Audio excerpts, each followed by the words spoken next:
আমাৰ মঞ্চত আৰু এটি দম্পতি আমি পাইছোঁ, তেওঁলোকলৈ আমি স্বাগতম জনাইছোঁ। তেওঁলোকে খুব ধীৰ গতিৰে লয় লাখেৰে আমাৰ মঞ্চত প্ৰৱেশ কৰিছে। আমি প্ৰথমতে তেওঁলোকৰ পৰিচয়টো জানিব বিচাৰিছোঁ, পৰিচয়টো দিলে ভাল হয়। নমস্কাৰ, মোৰ নাম মানসী শইকীয়া, মোৰ ঘৰ গোলাঘাটত। মই যোৰহাটৰ জীয়ৰী লক্ষ্মীনাৰায়ণ বৰা শইকীয়াক এতিয়া বৰ্তমান মোৰ পত্নী কৰি আছোঁ। আপোনালোকৰ বিয়া কেতিয়া হ'ল? আমাৰ যোৱা নিশা বিয়া হৈছে। যোৱা নিশা। আপোনালোকৰ বৈবাহিক সম্পৰ্ক কেনেকৈ স্থাপিত হ'ল? আমাৰ লভ মেৰেজ বুলি ক'ম, কাৰণ মই যোৰহাটত পঢ়িছিলোঁ যেতিয়া ডিগ্ৰী কৰি আছিলোঁ, তেতিয়া মই লগৰ এটাৰ লগত তাক বাইকত বিয়া খাবলৈ গৈছিলোঁ। তাতে এজনী ছোৱালী দেখিলোঁ আৰু প্ৰথমবাৰৰ বাবে মোৰ ছোৱালী এজনী ভাল লাগিছে কামত। তাৰপিছত সেই একেজনী ছোৱালীকে প্ৰায় এবছৰমানৰ পিছত আমাৰ কলেজতে জুনিয়ৰ হিচাপে দেখিছোঁ। মই বৰ চিনিও পোৱা নাই সেইজনী ছোৱালী হয় নে নহয়, খালি পিছলৈ দেখিছোঁ যে এইখন দেখিছোঁ আগতে কিবা এটা ভাল লাগিছে তাইক। তাৰপিছত ফেচাৰ্ছত তাই বৰ ধুনীয়াকৈ নাচিছে, তেতিয়াও তাইকে পচন্দ হৈছে। তাৰপিছত লাহে লাহে কথা পতা আৰম্ভ কৰিলোঁ, মই নিজে কথা পাতিবলৈ ল'লোঁ তাইৰ লগত। তাৰপিছত কলেজ উইক আহিলোঁ, কলেজ উইক গ'লে আমি ৰিলেশ্যনশ্বিপত আহিলোঁ। আগেয়ে গম পালোঁ যে তাইক সেই প্ৰথম বিয়াত যেতিয়া এবছৰত দেখিছিলোঁ সেইজনীয়ে ছোৱালী। তাৰপিছত ডিগ্ৰীও মোৰ চাওঁতে শেষেই হ'ল, তাই মোতকৈ 2 বছৰ সৰু আছিল। তাৰপৰা ডিগ্ৰী শেষ কৰি যোৱাৰ পিছত তাইৰ মোৰ অকণমান ৰিলেশ্যনশ্বিপটো বেয়াও হৈছিল।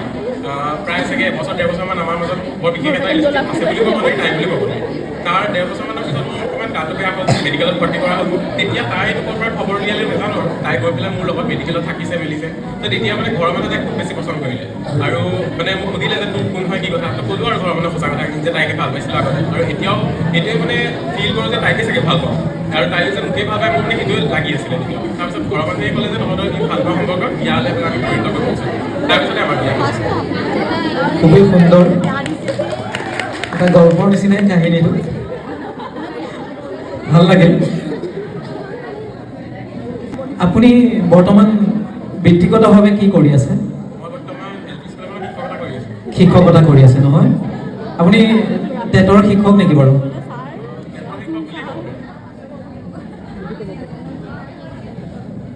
ভাল লাগিছে দেখি, যোৰাটো সম্পূৰ্ণ যোৰা নিচিনাই লাগিছে আৰু মা দেউতাৰ আশীৰ্বাদ আছে, সেইটো কাৰণেও ভাল লাগিছে। আৰু কইনা ঘৰত বৰ্তমান কইনাই কি কৰি আছে আৰু তেওঁ কিবা যদি সংস্থাপন নাই তেতিয়াহ'লে সংস্থাপনৰ কিবা ব্যৱস্থা কৰিছে নে তেওঁ সংস্থাপিত হৈ আছে, সেই বিষয়ে আমাক জনাব। কইনাৰ যিহেতু মনটো বৰ বেয়া, যোৱা নিশা বিয়া আছে, তো মই গৈছোঁ তাই লৈ। প্ৰাইভেট স্কুল এখনত পঢ়াই আছিলে, তাইৰো ডিগ্ৰী কমপ্লিট হ'ল, তাই মাষ্টাৰ্ছো কৰিলে। তাৰপৰা এতিয়া তাই মই বিয়া কৰাই দিয়াৰ পিছত কি হয় দেখা যাব আৰু তাইকো ভালদৰে অকণমান DLED কৰাই মেলি তাইকো তেনেকৈ দিয়াম বুলি ভাবিছোঁ মই।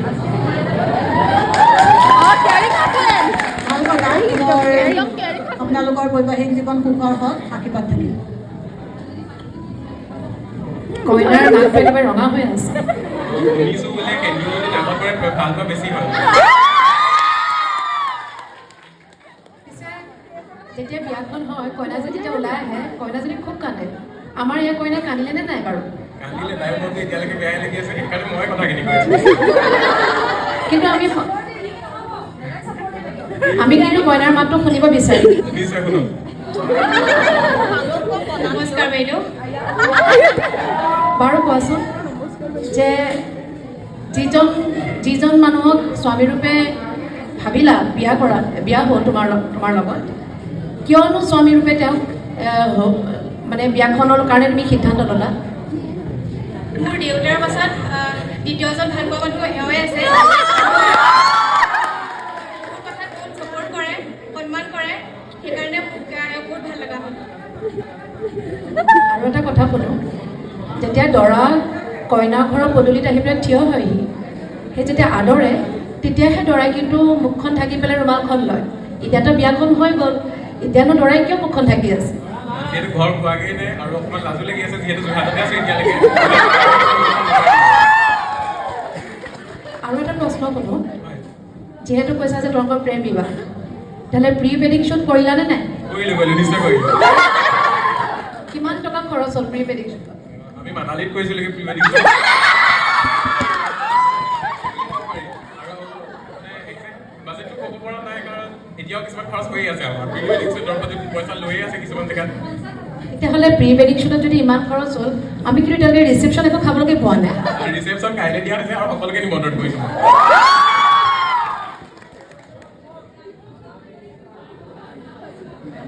ঠিকে আছে আপোনালোকক লগ পাই খুবেই ভাল লাগিল আৰু আপোনালোকৰ যুগ্ম জীৱনৰ সুখ শান্তি আৰু সমৃদ্ধি কামনা কৰিলোঁ ধন্যবাদ